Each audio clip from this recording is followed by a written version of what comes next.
vamos reconhecer agora um termo que ficou bem comum no cotidiano dos usuários atuais, que é o termo PAN. Esse termo, até pouco tempo atrás, era pouco comentado, porque poucas pessoas tinham uma construção de uma rede chamada rede pessoal.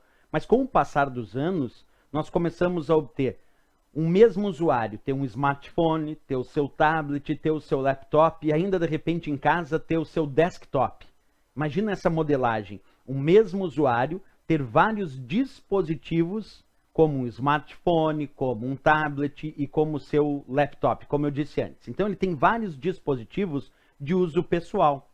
E aí ele resolve conectar o seu smartphone ao seu tablet, ao seu laptop. E ele formou uma rede, porque ele está conectando dispositivos computacionais e trocando dados entre estes dispositivos. Isto é uma rede, mas é uma rede que consta apenas dispositivos de uso pessoal daquele usuário. É o seu laptop, é o seu tablet, é o seu smartphone. Se são dispositivos de uso pessoal de um determinado usuário, então nós formamos ali uma rede chamada PAN. O que significa o termo PAN? Vem de Personal Area Network, que significa rede pessoal. Então, quando a rede é pessoal, quando ela conecta dispositivos de um determinado usuário, aí vamos dizer que esta é uma determinada rede pessoal.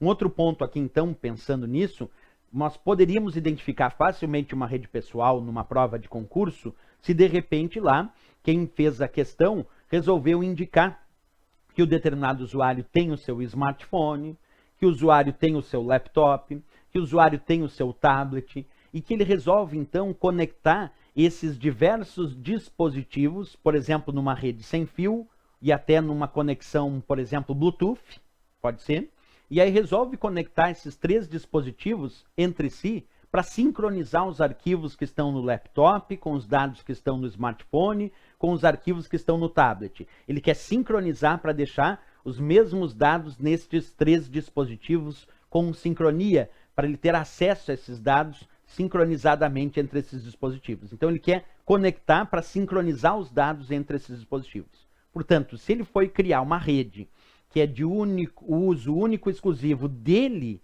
com os seus dispositivos de uso pessoal, essa é uma rede dita PAN, que é uma rede pessoal. Então não esquece, PAN é quando a rede é pessoal. Vamos observar algumas leituras teóricas importantes. Então foi lá, PAN, rede pessoal, a Personal Area Network, e um exemplo é um notebook conectado a um outro dispositivo do usuário, como smartphones e tablets. Ali eu tenho a ideia, então, de um exemplo de uma rede PAN, de um exemplo de uma rede pessoal. Esses dispositivos poderiam estar conectados entre si usando vários tipos de recursos de conexão. Poderia usar uma rede Bluetooth como um padrão de conexão sem fio para conectar esses dispositivos de uso pessoal entre si.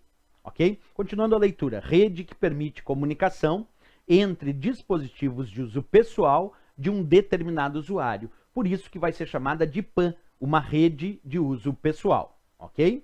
Bem, um outro ponto a ser abordado é que a prova também pode cobrar, em cima disso, o termo WPAN. Esse W vem de wireless, que significa sem fio. Então, quando tu pensa em WPAN, é uma rede pessoal, PAN significa rede pessoal, sem fio, que é o W, que significa wireless, que é sem fio. Então, quando tu ouve WPAN, qual é o significado da sigla WPAN? É uma wireless PAN, quer dizer, uma rede pessoal sem fio. É quando tu vai conectar esses dispositivos entre si numa rede pessoal sem usar cabos, sem usar fio. Por isso ela vai ser uma WPAN, uma rede pessoal sem fio. Isso eu também tenho que lembrar aí para efeito das provas de concurso.